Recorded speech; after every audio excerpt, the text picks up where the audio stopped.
You're halfway through security when the conveyor belt stops. The TSA officer leans closer to their screen, squints, then signals to a colleague. Your bag, the one you've flown with dozens of times, gets pulled to the side. Other passengers are collecting their belongings and heading to their gates while you're standing there watching a gloved hand reach into your carefully packed carry-on. The item they pull out looks completely innocent. You packed it without a second thought. But what you didn't know is that enforcement protocols shifted dramatically this year, and that everyday item just became your worst nightmare. The officer's face shows no emotion as they explain your options. Forfeit it now, pay to check your bag if there's still time, or miss your flight. There's no negotiation. There's no, but I've always brought this. Your pulse quickens. Your boarding time is in 12 minutes. People are staring. This isn't random selection. This isn't bad luck. What's happening right now is the result of enforcement infrastructure that changed completely in 2025, catching travelers who assumed the rules stayed the same since their last trip. The technology got smarter, the policies got stricter, and the margin for honest mistakes evaporated entirely. Airlines are under intense pressure to reduce boarding delays, so they've equipped gate agents with detection tools and performance metrics tied to violation catches. What used to pass without comment now triggers automatic secondary screening. The system operates on mathematical thresholds and algorithmic detection patterns that most passengers don't even know exist. But here's what you need to understand. Once you know what the system is programmed to catch, you can pack strategically around it. The triggers are specific, the enforcement is predictable, and while everyone else is operating on outdated information from pre-pandemic travel, you're about to learn exactly what pulls bags in 2025 and how to avoid every single trap in 2026. The first violation catches people completely off guard because it involves something they use every single day. You've packed your collection of aerosol products, dry shampoo, hairspray, deodorant, sunscreen spray, fabric refresher. Each container is under the airline size limit. Each one has traveled with you before. The TSA officer removes your bag, lines up your aerosols or your inspection table, and starts checking labels. Then comes the news that makes your stomach drop. Your total aerosol volume exceeds the allowed limit. Multiple cans get confiscated despite each individual container being compliant. You're watching $70 of products get tossed into a bin while your boarding time approaches. The officer has already moved on to the next passenger. You realize there's no appeal happening here. Here's what nobody explains properly. The FAA has always limited aerosols to 70 ounces total per passenger across all containers, with no single container exceeding 18 ounces. That rule has existed for decades. What changed in 2025 is automated detection at checkpoints. The new CT scanners can identify pressurized containers by their density signature and metal valve components. When you pack 7 or 8 aerosol cans, the system flags your bag because the cumulative volume approaches or exceeds regulatory limits. This enforcement tightened after a February 14, 2025 incident where a pressurized aerosol container exploded in an overhead bin during ascent on a Southwest flight, injuring 2 passengers and forcing an emergency return. The pressure differential at altitude caused the failure, and subsequent investigations revealed the passenger had packed 9 aerosol containers totaling over 100 ounces. TSA now mandates that screening officers physically count aerosol containers when multiple appear on the scanner and verify total volume doesn't exceed 70 ounces. Officers carry quick reference volume conversion charts and are specifically trained to calculate cumulative totals. Any excess containers are immediately confiscated with no option to redistribute among travel companions. You'll lose products you spent good money on, and the inspection process creates a 12 to 18-minute delay while officers document everything in their system. But here's the updated guidance that actually helps. As of June 1st, 2025, medically necessary aerosols like inhalers and prescription topical sprays are exempt from the 70-ounce total if you can present documentation from a physician. Before packing, add up the total ounces of all aerosol products you're bringing. Check the net weight label on each can, not the container size. Keep your total under 60 ounces to build in a safety margin. Better yet, switch to non-aerosol alternatives where possible. Stick deodorant instead of spray, pump bottles instead of aerosol sunscreen, and travel-sized cream products instead of sprays. If you must bring multiple aerosols, pack them in checked luggage, where the 70-ounce rule still applies, but enforcement is less stringent. Some items aren't about danger, they're about verification impossibility, and that's where travelers get stuck in screening purgatory. You arrive at security with what seems like a simple carry-on, a leather toiletry bag packed with your grooming essentials. The TSA officer removes it from your luggage, unzips it, and starts pulling out items one by one. Tweezers, nail clippers, a small multi-tool you got as a promotional gift, a razor. They examine each item carefully, measuring the multi-tool's blade with a ruler. You're directed to secondary screening. Your belongings are spread across an inspection table while your departure time ticks closer. The gate closes in 18 minutes and you're watching an officer measure your keychain tool like it's evidence. Here's the technical issue. TSA permits cutting instruments with blades shorter than 4 inches from the pivot point, but enforcement requires physical verification of any item that appears blade-like on the scanner. Multi-tools, Swiss Army knives, craft scissors, and even some nail care implements create ambiguous X-ray images because folded tools show as dense metal objects with unclear dimensions. The scanning technology can identify metal and density, but cannot accurately measure blade length through the X-ray image alone. Officers must physically verify that blades don't exceed 4 inches, which requires removing items from packaging, unfolding all attachments, and measuring from the pivot point to the tip. This became a mandatory verification step in April 2025 after a GAO audit found inconsistent enforcement of blade length limits across airports, with some locations allowing items that should have been confiscated. The problem intensifies with multi-tools because they often contain multiple blades, screwdrivers with pointed tips and serrated edges. Each component requires individual assessment. You face extended secondary screening lasting 15 to 35 minutes while officers examine every potentially prohibited item. If any blade exceeds 4 inches, the entire tool gets confiscated. You can't just remove the offending blade or attachment. If you cannot prove the blade length is compliant and officers remain uncertain, the item is confiscated as a precautionary measure with no retrieval option. The delay compounds during peak travel times when secondary screening areas are backed up with 20 or 30 other passengers ahead of you. You're doing the mental math. If they spend 5 minutes on my stuff and there are 6 people ahead of me and boarding closes in 20 minutes, you can feel the panic rising. Your carefully organized bag is now scattered across a steel table while a supervisor is called over to make the final determination.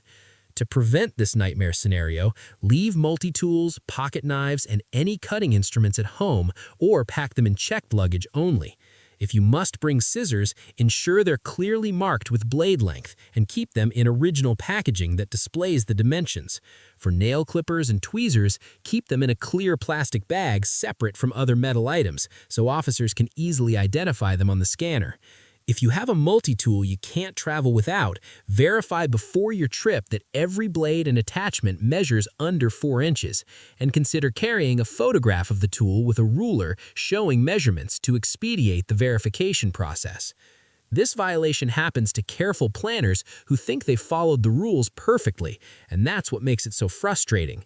You've frozen gel ice packs for your medication that requires cold storage during travel. You've packed them properly in your carry-on with your prescriptions.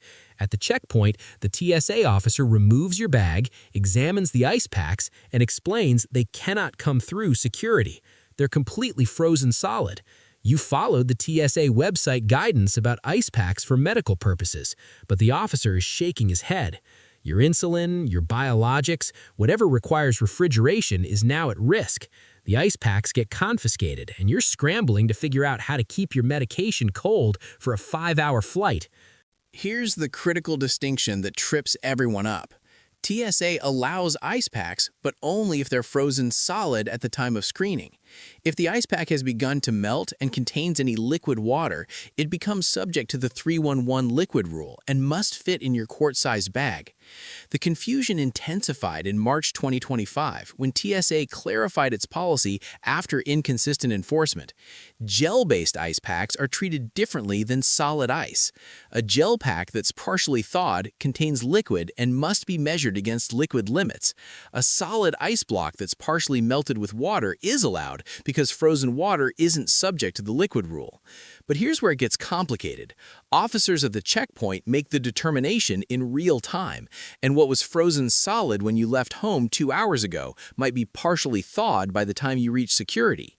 The scanner shows density anomalies when ice packs begin melting, triggering automatic inspection. Officers physically handle the ice pack to assess its state, and if they feel any liquid movement inside the gel pack, it gets classified as a liquid.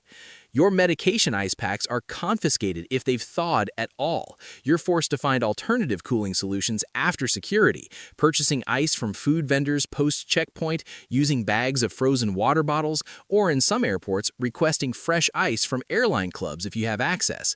The screening delay runs 10 to 15 minutes while officers assess each ice pack and document medical necessity exemptions in their system.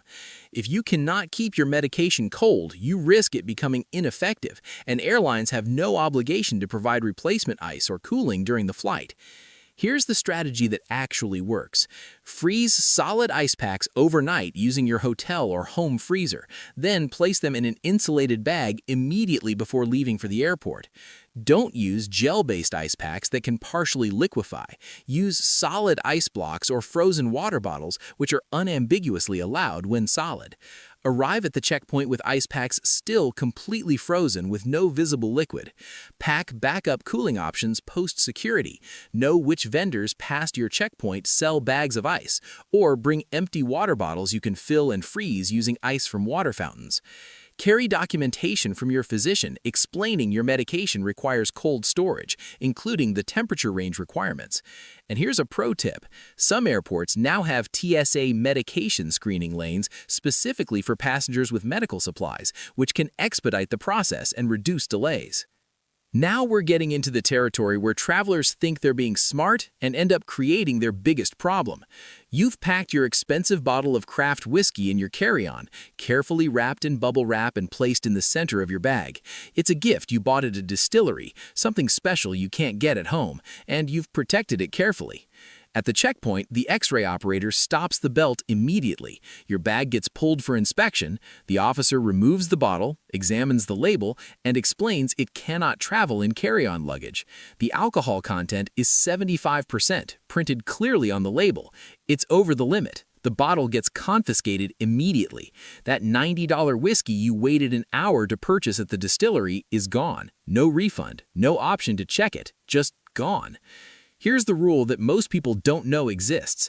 Alcoholic beverages over 70% alcohol by volume, 140 proof, are completely prohibited in both carry-on and checked baggage. This isn't about the 311 liquid rule. This is an FAA hazardous materials regulation because high-proof alcohol is classified as a flammable liquid. The limit applies to all alcoholic beverages, including whiskey, rum, grain alcohol, absinthe, and certain specialty spirits. Beverages between 24% and 70% alcohol by volume are allowed in checked baggage only, with a 5-liter total limit per passenger. Beverages under 24% alcohol by volume have no restrictions. The enforcement tightened in February 2025 after TSA implemented automated alcohol content detection in their CT scanners, which can analyze liquid density and flag substances with alcohol signatures above permitted levels. Your high-proof spirits are confiscated immediately with no retrieval or shipping option. You cannot check the bottle even if you wanted to, because once it's been identified at the checkpoint, TSA will not allow it to proceed in any form. You've lost both the item and the money spent on it. The screening process creates a 10 to 15 minute delay while officers verify the item, log the confiscation, and clear your bag for continued screening. If you purchase the bottle from a duty-free shop, the same rules apply. Duty-free doesn't exempt you from alcohol content restrictions. Before packing any alcohol, check the label for alcohol by volume percentage. If it exceeds 70% ABV, it cannot travel with you in any form. For specialty spirits or craft beverages, contact the distillery or retailer before purchase and ask about their alcohol content. Many will offer lower proof versions specifically for air travel. If you must transport high-proof alcohol, ship it separately via a carrier that handles hazardous materials, though this typically costs $60 to $120 for domestic shipping. For beverages under 70% ABV, pack them in checked luggage only, wrapped securely to prevent breakage, and ensure your total alcohol volume across all bottles doesn't exceed 5 liters per passenger. Look, if your head is spinning right now, that's actually a good sign. It means you're processing information that 95% of travelers don't know until they're standing at a checkpoint watching their belongings get confiscated. Here's what you need to understand. You're not behind. You're dramatically ahead of everyone who'll walk into an airport this year, assuming nothing changed since their last trip in 2022 or 2019. The difference between smooth travel and nightmare delays isn't luck, it's just knowing the system before the system catches you. None of these regulations exist to trap you. They evolved in response to actual incidents that forced policy changes, and now that you know them, they become automatic. You'll be the calm traveler moving efficiently through security, while others are frantically arguing with officers, repacking bags in a panic, or sprinting to their gate hoping they haven't missed boarding. This next violation has ended trips before they start as much as almost anything, and it happens so fast you barely have time to process what went wrong. You've packed your pepper spray keychain in your purse for personal safety, the same one you carry every day at home. You've had it for years. It's small, maybe the size of your thumb.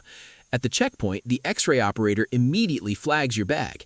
The officer removes the pepper spray, examines it, and explains it's completely prohibited in carry-on luggage.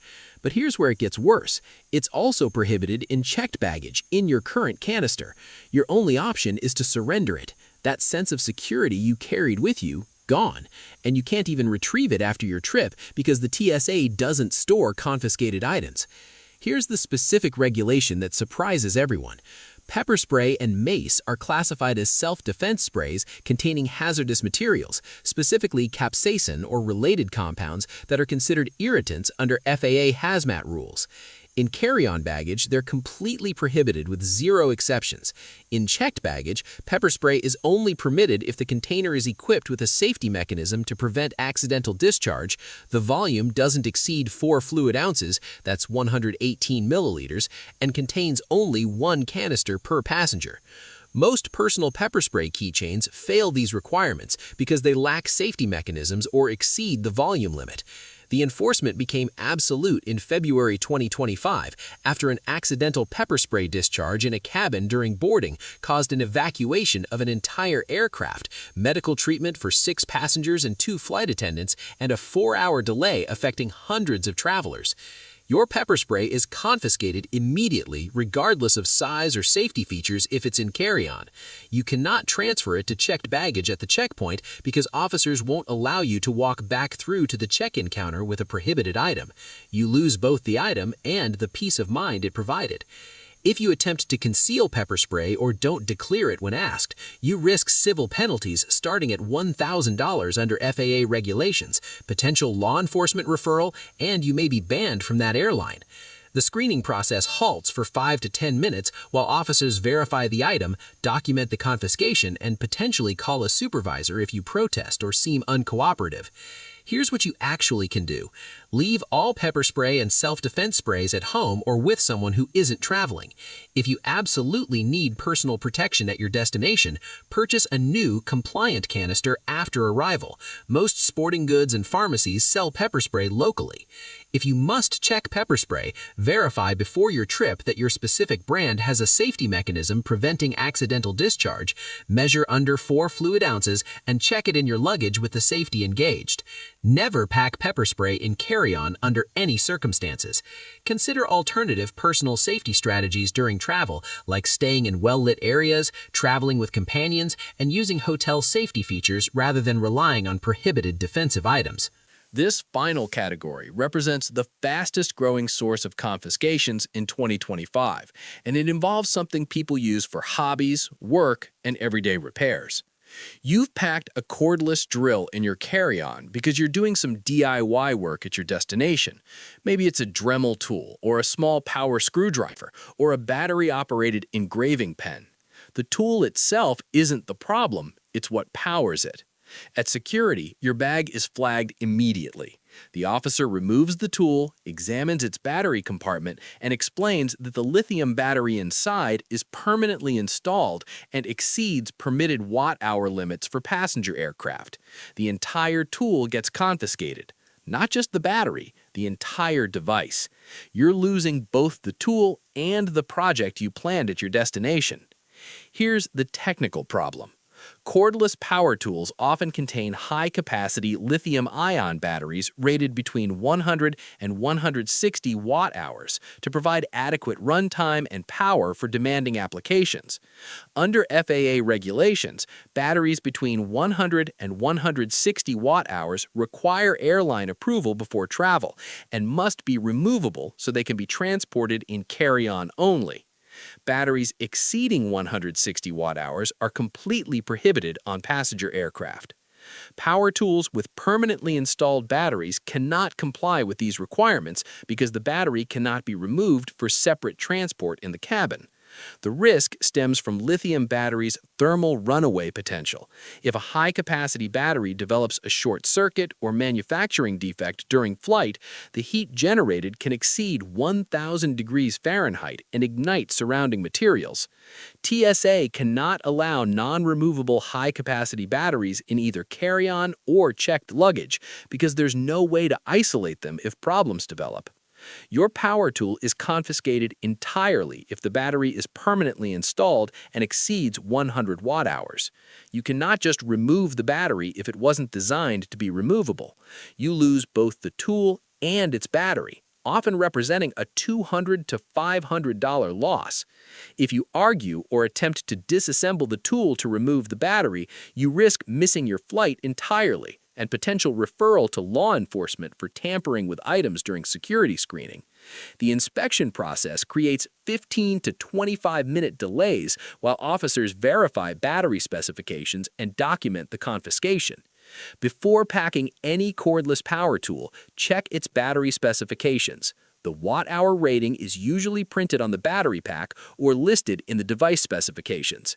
If the battery is removable and under 100 watt-hours, you can pack the tool in checked baggage and carry the battery separately in your carry-on with terminals protected. If the battery exceeds 100 watt-hours or is permanently installed, the tool cannot travel on passenger aircraft.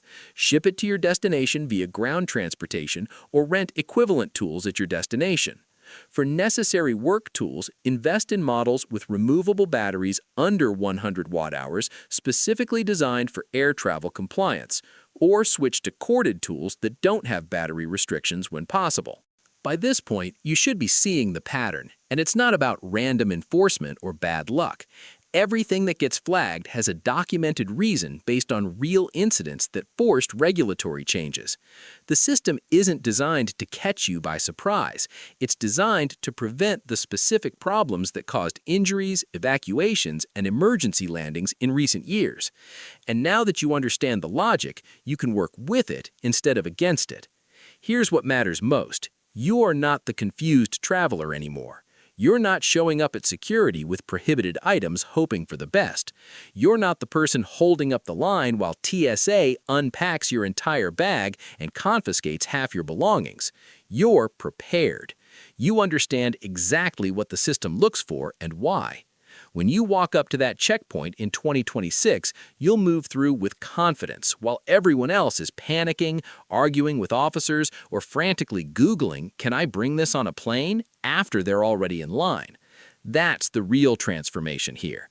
Not just knowing the rules, but becoming the type of traveler who doesn't worry about them. You're already there. When your bag goes through that scanner, it's going to look exactly what it is, a properly packed carry-on from someone who knows what they're doing. No flags, no secondary screening, no surprises. Just a smooth path from checkpoint to gate to aircraft, exactly the way travel should be. That's not luck, that's preparation, and you've got it handled. If this helped you avoid a security nightmare, consider subscribing. It lets me know this kind of detailed breakdown is valuable and worth making. And if you've got experiences, corrections, or additional tips from your own travels, the comments are open. I read every single one, and they often surface details that make these guides even better. Anyways, thank you for your time, and have a smooth journey out there.